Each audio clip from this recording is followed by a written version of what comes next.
जय जगन्नाथ सांग माने ବର୍ତ୍ତମାନ ଆମେ ଦେଓମାଳିରୁ ରିଟର୍ନ କରୁଛୁ ତାଲାମାଲି ଯିବାକୁ। ଦେଖନ୍ତୁ ରାସ୍ତା ଏହିପରି କିଛି ଥିଲା।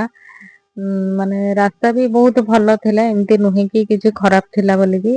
ରାସ୍ତା ବହୁତ ଭଲ ଥିଲା, ପରିଷ୍କାର ପରିଚ୍ଛନ୍ନ ବି ମାନେ ହେଇଥାଏ। ହେଲେ ଏଇ ରାସ୍ତାର ସବୁ ଟର୍ନ ଗୁଡା ଦେଖିଲା ବେଳକୁ ନା ମାନେ ସତରେ ପୁରା ଟୋଟାଲ ଭିଡିଓ କରିବା ପାଇଁ ଇଚ୍ଛା ହଉଥାଏ। ହେଲେ ଟୋଟାଲ ତ ଆଉ କରି ହୁଏନି, କିଛି କିଛି କରି ହୁଏ କାହିଁକି ନା ଗାଡିରେ ଏପଟ ସେପଟ ବୁଲି ବୁଲିକି କରି ହୁଏନି। ତ ଏଇ ଯେତିକି ଯେତିକି ଦେଖାଯାଏ ସେତିକି ସେତିକି ଦେଖନ୍ତୁ ଆମେ ଗୋଟିଏ ଟର୍ନ କାଟିଲୁ। ଟର୍ନ କାଟିଲା ପରେ ପୁଣି ସେପଟେ ସାମ୍ନା ଆଡକୁ ରାସ୍ତା କେମିତି ଅଛି। ଏସବୁ ମାନେ ପାହାଡ କୁ ପାହାଡ ଚାରିଧାରେ ବୁଲି ବୁଲି ବୁଲି ବୁଲି ମାନେ ରାସ୍ତା ହେଇଛି। ଆଉ ସବୁ ରାସ୍ତା ଗୁଡାକ ମାନେ ୟୁ ଟର୍ନ ଟାଇପ ର ହେଇଛି। ଆଉ ଏଇଟା ଆମେ ଯୋଉ ପହଞ୍ଚିଲୁ ଏଇଟା ହଉଛି ଯୋଉ ପିଲାମାନେ ସବୁ କ୍ୟାମ୍ପିଙ୍ଗ ଇଏ ପାଇଁ ପିକନିକ ପାଇଁ ଆସୁଛନ୍ତି। ଏଇଠି ସବୁ ଯୋଉ ଗ୍ରୀନ କଲର ସେଇଟା ଗୋଟେ ଟେଣ୍ଟ ମାନେ ଏଇ ଟାଇମ ରେ ଆସୁଛନ୍ତି, ସେମାନେ ରାତିରେ ରହୁଛନ୍ତି। ଦେଓମାଳିରେ ମାନେ ସନସେଟ ଦେଖୁଛନ୍ତି, ସନରାଇଜ ଦେଖୁଛନ୍ତି, ମାନେ ସେଇଟା କେତେ ବଢିଆ ଲାଗୁଛି। ସେଥିପାଇଁ ସେମାନେ ଏଠି ରହିଥାନ୍ତି। ସେ ଯୋଉ ରାସ୍ତା ଟା ଦେଖନ୍ତୁ ଦୂରରେ ଦେଖା ଯାଉଛି, ଏଇଟା ଦେଖନ୍ତୁ କେମିତି କେମିତି ରାସ୍ତା ଟର୍ଣ ହେଇଛି। ଏଇ ଯୋଉ ରାସ୍ତା ଟା ଦେଖା ଯାଉଛି ଆମେ ବର୍ତ୍ତମାନ ଏପଟୁ ଯାଇକି ସେପଟେ ପୁଣି ଡାଉନ କୁ ଯିବୁ। ଏମିତି ସବୁ ମାନେ ବୁଲି ବୁଲିକି ମାନେ ରାସ୍ତା ଯାଉଛି, ମାନେ ପାହାଡ ଚାରିଧାରେ ଏମିତି ବୁଲି ବୁଲିକି ହେଲେ ପାହାଡ ସାଇଡ ସାଇଡ ରେ ଯୋଉ ରାସ୍ତା ଗୁଡାରେ ଆପଣ ଯିବେ ସତରେ ମାନେ ମାଇଣ୍ଡ ମାନେ ବ୍ଲୋଇଂ ପୁରା ବହୁତ ବଢିଆ ଲାଗୁଥାଏ। ଏସବୁ ଜିନିଷ ହେଇଛି, ସେଇଟା ଦେଖନ୍ତୁ ଗୋଟେ ରାସ୍ତା। ସେଇଠି ଆମେ ହେଇ ମାନେ ରିଟର୍ଣ କରିଲୁ ବର୍ତ୍ତମାନ। ସେଇ ରାସ୍ତାରେ ଆସିଲା ପରେ ଆମେ ବର୍ତ୍ତମାନ ଏଇ ରାସ୍ତା ସେଇଠୁ ମୁଁ ଯୋଉ ରାସ୍ତା ଟା ଉଠେଇଥିଲି ଡାଉନ କୁ ସେଇ ରାସ୍ତା। ବର୍ତ୍ତମାନ ଆମେ ପହଞ୍ଚି ଗଲୁ ତାଲାମାଲିରେ, ତାଲାମାଲି ହିଲ୍ ଟପ୍। ଏଇଟା ଆମର ସେକେଣ୍ଡ ଦିନର ହିଁ ଟ୍ରିପ୍ ଥିଲା, ଯୋଉଟା କି ଦେଓମାଳି ଗୋଟେ, ତାଲାମାଲି ହିଲ୍ ଟପ୍ ଆଉ କଫି ଗାର୍ଡେନ। ଏତିକି ଆମେ ଯାଇଥିଲୁ ମାନେ ମର୍ଣିଂ ଟାଇମ ର ଇଏରେ ଟ୍ରିପ ରେ। ଏଠି ତାଲାମାଲି କୁ ଯୋଉମାନେ ଆସନ୍ତି ମାନେ ପ୍ରି ୱେଡିଙ୍ଗ ସୁଟ କରନ୍ତି। ଆଉ ପିକନିକ ପାଇଁ ଆସନ୍ତି, ପିକନିକ ପାଇଁ ସମସ୍ତଙ୍କର ଏଇଠି ଭଲ। ତାପରେ ସେ ତଳେ ଡ୍ରାଇଭର ଭାଇନା କହୁଥିଲେ ଚାଲନ୍ତୁ ଯିବେ ତଳକୁ ବୁଲିକି ଆସିବେ, ହେଲେ ଆମେ ମନା କଲୁ ଏଇ ଯୋଉ ଜାଗା ଟା ଏଇଠି କିନ୍ତୁ ଶୀତ ଦିନରେ ପୁରା ଭରପୁର ହେଇଯାଏ, ମାନେ ଟିକେ ବି ଜାଗା ନଥାଏ, ଗାଡି ରଖିବାକୁ ବି ଜାଗା ନଥାଏ। ଏଟା ଗୋଟେ ପିକନିକ ସ୍ପଟ, ତାପରେ ଏଠି ସବୁ ମାନେ ଟେଣ୍ଟ ପକା ହେଇଥାଏ, ଲୋକ ସବୁ ଏଇଠି ରହିଥାନ୍ତି। ଏଇଠି ଆପଣଙ୍କର ସବୁ ପ୍ରକାର ସୁବିଧା ପାଇବେ, ମାନେ ଖାଇବା ପିଇବାଠୁ ଆରମ୍ଭ କରିକି ମେଡିକାଲ ପର୍ଯ୍ୟନ୍ତ ସବୁ ପାଣି ଫାଣି ସବୁ ସୁବିଧା ପାଇବେ। ଆଉ ଏମିତି କିଛି ଥିଲା ତାଲାମାଲି, ଏମିତିକା ଦି ସାଇଡ ରେ ଦିଟା ଥିଲା। ଦେଖନ୍ତୁ ତାପରେ ଏଇଟା ତାଲାମାଲି ଅଛି। ଏଇଠି କେବଳ ମାନେ ଫଟୋ ସୁଟ ପାଇଁ ସେତିକି ଠିକ ଅଛି, ଆଉ ଯୋଉମାନେ ପିକନିକ ପାଇଁ ଏମତି ଆସୁଛନ୍ତି ସେମାନେ ଯାହା ପିକନିକ ଇଏ କରିପାରିବେ। ଆଉ ଆମେ ଏଇଠି କିଛି କିଛି ଫଟୋ ସୁଟ କଲୁ, ଆଉ କିଛି ଆଗକୁ ଗଲୁନି କାହିଁକି ନା ଆମର ସେପଟେ କିଛି ଜରୁରୀ ହିଁ ନଥିଲା। ତାପରେ ଆମେ ଏଠୁ ରିଟର୍ଣ ମାରିଲୁ। ରିଟର୍ଣ କଲୁ, ରିଟର୍ଣ କଲା ପରେ ସିଏ ଆମକୁ ନେଇ ଯାଇଥିଲେ କଫି ଗାର୍ଡେନ। ଏମିତି ରାସ୍ତାରେ ଗଲା ବେଳକୁ ମାନେ ବହୁତ ଗ୍ରୀନ୍ ଗ୍ରୀନ୍ ସବୁ ଦେଖାଗଲେ ଆପଣ ମାନେ ନିଜେ ଚିନ୍ତା କରନ୍ତୁ, ଯାହାକୁ ମାନେ ପାହାଡ ପର୍ବତ ଗଛ ପତ୍ର ଭଲ ଲାଗୁଥିବ ସିଏ ନିଶ୍ଚିତ ଭାବରେ ଏଇ ସବୁ ଜିନିଷ ଦେଖିକି ଖୁସି ହବ। ମାନେ ମତେ ତ ବହୁତ ହିଁ ଖୁସି ଲାଗିଲା ଏ ସବୁ ଜିନିଷ ଦେଖିକି। ଆଉ ତାପରେ ୟାଙ୍କର ପ୍ରତ୍ୟେକଟି ରାସ୍ତା ମାନେ ଚକାଚକ, ତା ସାଙ୍ଗକୁ ପ୍ରତ୍ୟେକଟି ରାସ୍ତା ମାନେ ପାହାଡ ଚାରିଧାରେ ବୁଲି ବୁଲିକି ସବୁ ଗୁଡା ହିଁ ୟୁଟର୍ଣ କାଟିକି ହିଁ ରାସ୍ତାରେ ଯାଉଥାଏ ମାନେ ଗାଡି।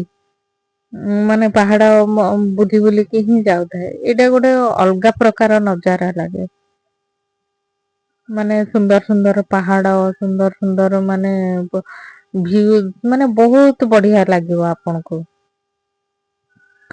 ତାପରେ ଏମିତି ହେଇକି ଆମେ ପହଞ୍ଚି ଯାଇଥିଲୁ କଫି ଗାର୍ଡେନ, ମୁଁ କହିଲି ଆରେ କଫି ଗାର୍ଡେନ ତ ପହଞ୍ଚି ଗଲାଣି, ତାମାନେ ଏଇଟା ହଉଛି କଫି ଗାର୍ଡେନ। ତାପରେ କଫି ଗାର୍ଡେନ ଭିତରେ ପହଞ୍ଚିଲା ପରେ ମାନେ ସେଇଠି ବାହାରୁ ବାହାରୁ କେତେ ବଡ ଗାର୍ଡେନ ଦେଖନ୍ତୁ, ଆମେ ମାନେ କେତେ ଦୂର ବାଟରୁ ଆସିଛୁ।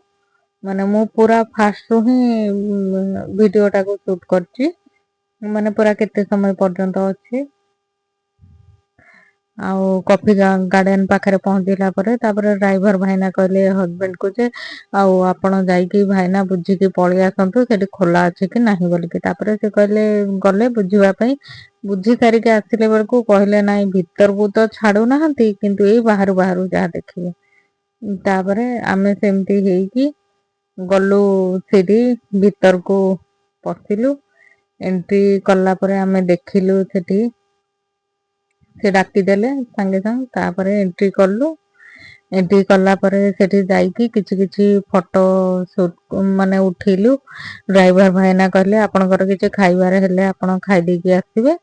ଆଉ ତାପରେ ଆମେ ସେଠି ପଶିଥିଲୁ, ହେଲେ ଏମିତି ଦେଖିଲୁ କିଛି କିଛି ଜିନିଷ ଆଉ। ଯୋଉ ଲମ୍ବା ଲମ୍ବା ଗଛ ଗୁଡା ଆପଣ ଦେଖିଛନ୍ତି ସେଗୁଡା ହଉଛି ପାଇନ ଗଛ। ଆଉ ଛୋଟ ଛୋଟ ଯୋଉଗୁଡା ଅଛି ସେଗୁଡା ହେଲା କଫି ଗଛ। ଯୋଉଗୁଡା ଲତା ଭଳିଆ ହେଇଯାଇଛି ସେଗୁଡା ହଉଛି ଗୋଲମରିଚ ଗଛ। ଏଇ ଟାଇପ ର କିଛି ଗଛ। ଆଉ ତାଙ୍କ ଗାର୍ଡେନ ଟାରେ ମାନେ ବହୁତ ପ୍ରକାର ଫୁଲ ଇଏ କରିଥିଲେ।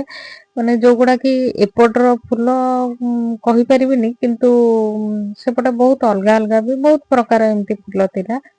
ଯୋଉଗୁଡା କି ମାନେ ଗାର୍ଡେନ ଟା ହିଁ ବହୁତ ସୁନ୍ଦର ଲାଗୁଥିଲା। ସାଇଡ ସାଇଡ ରେ ଛୋଟ ଛୋଟ ଗଛ ମାନେ ପୁରା ଭରା ଭରା ହେଇକି ରହିଥିଲା। ତାପରେ ଆମେ ଏଇପଟେ ଏମିତି ଦେଖି ସାରିକି ତାପରେ ଗଲୁ ଫଟୋ ଫଟୋ ସେଇଠି କିଛି କିଛି ଉଠେଇଦେଲୁ। ମାନେ ସେ ସାମ୍ନାରେ, ଭିତରକୁ ତ ଏଣ୍ଟ୍ରି ନଥିଲା। କିନ୍ତୁ ସେଇଠି କିଛି କିଛି ଫଟୋ ଉଠେଇଦେଲୁ। ତାପରେ ହେଲା କଫି କାଫେ କୁ ଆମେ ପଳେଇ ଆସିଲୁ। ଏଠି କେମିତି କଣ ଦେଖିକି କଥାବାର୍ତ୍ତା ଟିକେ ହେଇଦେଲୁ। ତାପରେ ସେଠୁ ଆମେ କହିଲୁ ଆରେ ପଣସ ଏଠି କିନ୍ତୁ ଭରପୁର ଅଛି। ଯୁଆଡେ ଅନେଇଲେ ବି ପଣସ କିନ୍ତୁ ବହୁତ ଭରପୁର ଫଳିଛି। ଏଠି ଆମେ କହିଲୁ ଏତେ ବଣ ଜଙ୍ଗଲ ଭିତରେ କିଏ ପଶିବ, ବରଂ ବାହାରୁ ହିଁ ଦେଖୁଛୁ ସେତିକି ଠିକ ଅଛି। ତାପରେ ଏଇ ଲମ୍ବା ଗଛ ଗୁଡା ଆପଣ ଦେଖୁଛନ୍ତି, ଏଗୁଡା ତ ମୁଁ ଆପଣଙ୍କୁ କହିଲି ପାଇନ ଗଛ ଆଉ। ଏମିତି ହେଇକି ଫଟୋ କିଛି 4-6ଟା ସେଲଫି ଉଠେଇଲୁ। ତାପରେ ପହଞ୍ଚି ଆସିଲୁ କାଫେ କୁ। କାଫେରେ ପୁଅ ଅର୍ଡର କରିଥିଲା କିଟକାଟ କୋଲ୍ଡ କଫି। ତାପରେ ଆମେ ଅର୍ଡର କରିଥିଲୁ ଖାଲି କଫି। ସିଏ ତାର କଫିର ଦାମ ଥିଲା 170 ରୁପିଜ। ଆଉ ଏମିତି ବଢିଆ ଆଉ, ମାନେ ଭଲ ଲାଗିଥିଲା ଆଉ। ତାପରେ ଆମେ କିଛି ଗୋଟା କଫି କିଣିଥିଲୁ। ଆମର ଭୁଲ ହେଇଗଲା ଯେ ଗୁଣ୍ଡ କଫି କିଛି କିଣିଥିଲେ ଭଲ ହେଇଥାନ୍ତା।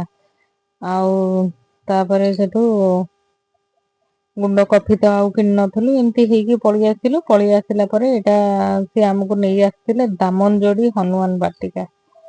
ଏଇଟା ଦାମନ ଯୋଡି ହନୁମାନ ବାଟିକାରେ, ଯେହେତୁ ଆମେ ମନ୍ଦିର ତ ଏଇ ବର୍ଷ ଟା ପଶିବୁନୁ ସେଇଥିପାଇଁ ମାନେ ଏଠି ଖାଲି ପୁଅ ଟିକେ ବାହାରୁ ବାହାରୁ ମାନେ ଫଟୋ ଉଠେଇକି ନେଇ ଆସିଥିଲା ଆଉ।